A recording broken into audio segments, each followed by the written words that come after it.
Hello, friends. Cowboy Jobu here with the Jobu Report. Happy holidays, friends. And as always, thank you for watching, subscribing, and commenting on the Jobu Report. Well, today on First Take Dallas Cowboys, they are asking, since the Dallas Cowboys have clinched the division and home field advantage throughout the playoffs, should they rest players? Well, let's go see what the clowns have to say on First Take. Roll the tape. Clinched the division and the 1 seed in the playoffs. So with nothing really to play for in their next 2 games, should they rest their stars like Dak and Zeke? That is the question. One Stephen A. Smith. Well, I definitely think that they should. I think that they should because this is football. Football is a very physical and violent sport. I'm not sitting there and saying that you should give them no action and allow rust to enter the equation. But in terms of the frequent activity that obviously they've been accustomed to playing all season long, I don't think that's something that they should be subjected to in the sport of football now that they've clinched the division and the top seed. If you're going to have the top seed, all right, you're the number 1 seed, and obviously you've already clinched your division title as well. What the hell is there to play for? What you don't want to, I understand that they're rookies, particularly in the case of a Dak Prescott. And so you want those reps to be something that's there.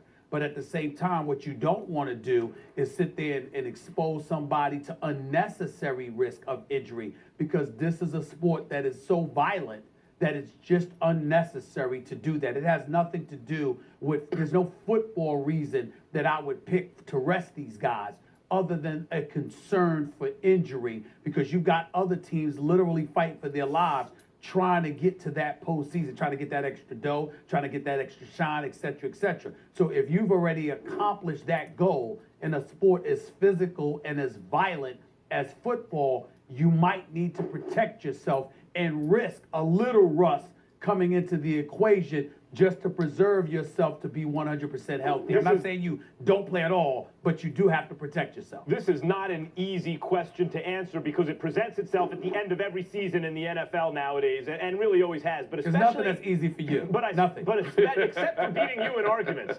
But especially since the Giants and the Coughlin season in 07, where the Patriots were undefeated and the Giants had the playoff. They had a playoff berth wrapped up, and he decided to play the guys anyway. And I think that indicated something to people. At least it did to me since then. The Dallas Cowboys have been doing things a certain way all year. And except for 2 games against those Giants, they have always won. It's worked for them. And so while you're right, Stephen A., I'm not just brushing off the fact that this is a violent, full-contact sport where it's oftentimes foolish to play someone if you don't have to, because every play could be the last play of someone's career. That's the nature of the sport.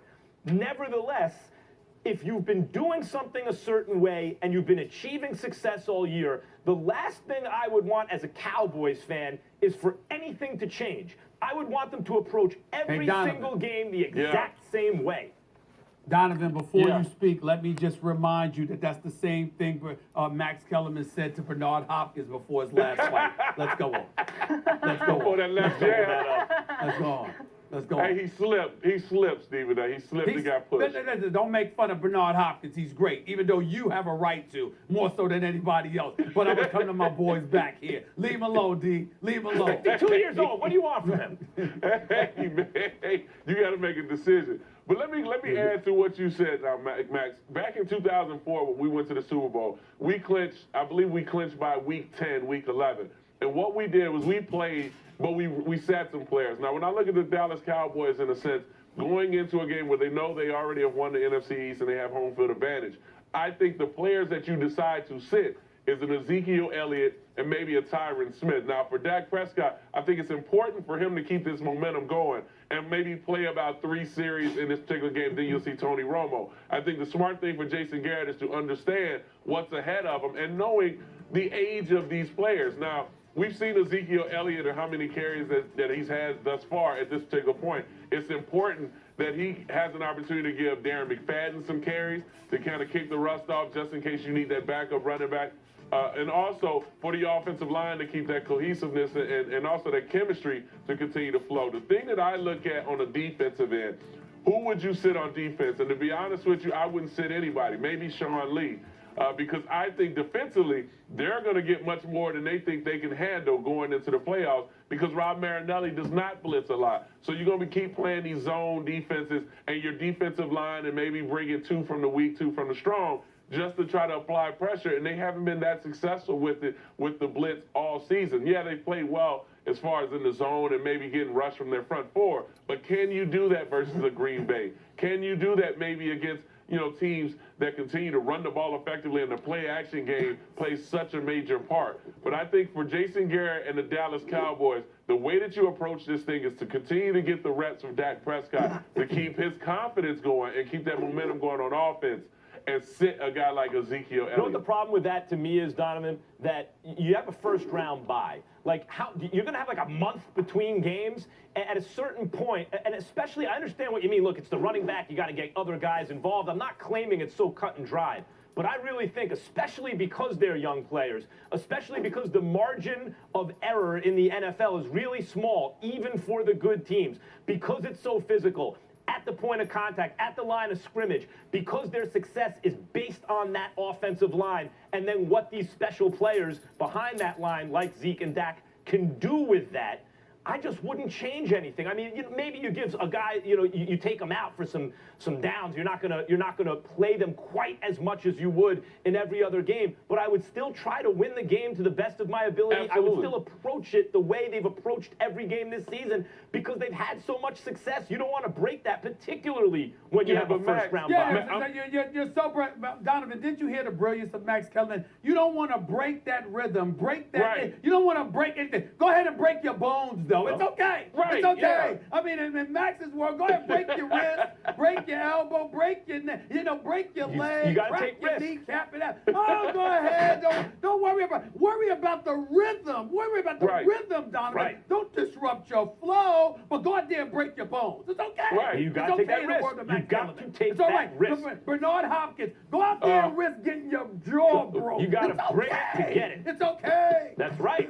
As James Toney said, you got to bring it to get it. I mean, Yeah, it's you got really to middleweights. But that's what I'm talking about, Max, and that's why I say it's important to start a guy like Dak Prescott. Maybe sit Tyron Smith and Jason Witten. Jason Witten, he deserves a rest. But I think in a sense, it's about chemistry and flow. And when you're going into the playoffs, if you have the momentum and you have that confidence going in, and no matter what situation that you may have been in, and they have been in a lot of great situations, 2-minute drill at the end, overtime wins. Dak Prescott has done a great job, and I've been hearing a lot of people, rumors on there on the outside, talking about that now all of a sudden Dak Prescott is a check down Charlie, and he's a guy you want to force to throw deep. Did they not see him in the preseason throwing the ball deep and completing the things that he can do with the deep ball? But the thing with me with the Dallas Cowboys is, can they keep this momentum going into the playoffs? And if they can do that, and playing in that NFC Championship at home against maybe a team like the Seattle Seahawks,